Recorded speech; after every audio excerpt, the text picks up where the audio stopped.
Alessandra, 21 ans, congolaise, étudiante au Canada, Québec, à Trois-Rivières, là où elle vit en colocation.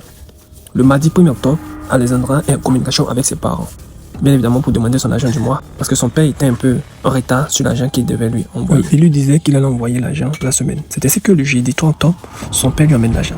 Habituellement, Alessandra écrit un SMS à ses parents pour confirmer qu'elle a reçu vraiment l'argent. Mais cette fois-ci, pas de réponse.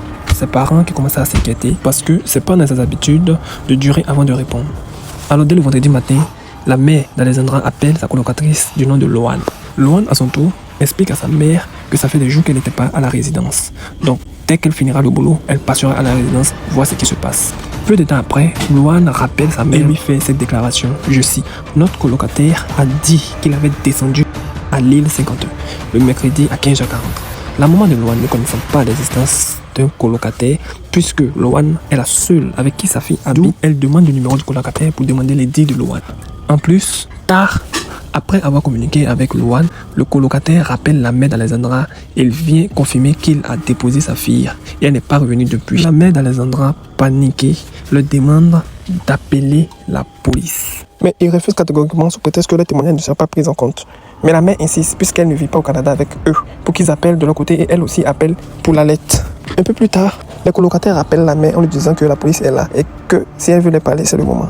Alors la mère est en contact avec les policiers et la mère leur dit qu'elle a cessé d'émettre avec sa fille à 15h le mercredi, ce qui correspond bien sûr à l'heure où le jeune homme l'avait déposé. Alors rapidement, la police prend en charge l'affaire et fait des communiqués un peu dans tout le Canada pour informer que la fille est perdue.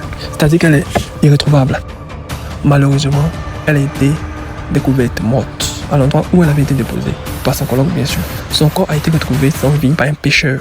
Et là, avec les dernières caméras de la vidéosurveillance où elle était en vie, nous rendons un grand hommage à sa mère vraiment, qui a exprimé par ses pleurs sur les réseaux sociaux la disparition de sa fille et de sa famille entière. Nous vous laissons avec cet élément. Repérer un corps qui flottait sur la rivière Saint-Maurice, juste derrière nous. Alors rapidement, des policiers sont arrivés ici à la marina, accompagnés de pompiers. Une équipe nautique est partie sur l'eau et quelques minutes plus tard, on a confirmé qu'on avait repêché un corps sans trop donner de détails. Et pourquoi on tenait à obtenir des détails? Vous le savez probablement, mais il y a cette jeune femme qui a été portée disparue la semaine dernière, une étudiante de l'Université du Québec à Trois-Rivières, originaire du Congo, Alexandra Martine Diengo Lumbayi. Et la dernière fois qu'elle avait été aperçue, c'était mercredi dernier, peu avant 16h30, justement ici à l'île Saint-Quentin. On a vu ces images sur une bande vidéo donc captée par des caméras de l'île. Donc les gens espéraient obtenir des réponses. Malheureusement, ce n'est toujours pas le cas. On va écouter le porte-parole de la police. Et présentement, là, on est en mesure de confirmer que c'est bel et bien un corps qui a été retiré de l'eau. Trop tôt cependant pour identifier formellement le corps, à savoir s'il s'agit bel et bien de Mme Alexandra. Le corps va devoir être acheminé à la morgue dans le but qu'il soit identifié positivement. Il y avait sur place, Barbara, des gens qui avaient organisé, qui étaient là pour aider finalement là, au moment où le corps a été repêché. Oui, Catherine, ce matin, très tôt, avant 9h, il y avait un premier rassemblement à l'université. Par la suite, ces gens s'en venaient à l'île Saint-Quentin. Ils étaient sur le coup de 10h environ en train d'amorcer une battue spontanée, donc sans les policiers, mais leur but, c'était d'essayer de trouver des indices parce que hier soir, les policiers avaient suspendu les recherches sur le terrain ici. Alors quand, bien sûr, les sirènes ont été entendues sur l'île Saint-Quentin, ces gens-là qui menaient déjà des recherches se sont déplacés ici, vous allez le comprendre. Ils espéraient avoir des réponses. Ça n'a pas été le cas, pas à la hauteur, en tout cas, de ce qu'ils souhaitent. On les écoute. La police, comme ils ne veulent pas dire si c'est elle ou non, on va attendre peut-être la fin de journée ou quand est-ce qu'ils vont nous dire si c'est elle.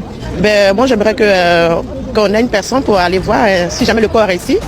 Une personne de Conois qui va vérifier si vraiment c'est elle. Que même si c'était le cas, que c'était le corps de notre sœur, qu'on puisse avoir une lumière par rapport à cette histoire. Pas seulement une lumière de tout de suite, mais une lumière aussi qui permettra à ce que dans l'avenir, on évite ces genres des situations et tout.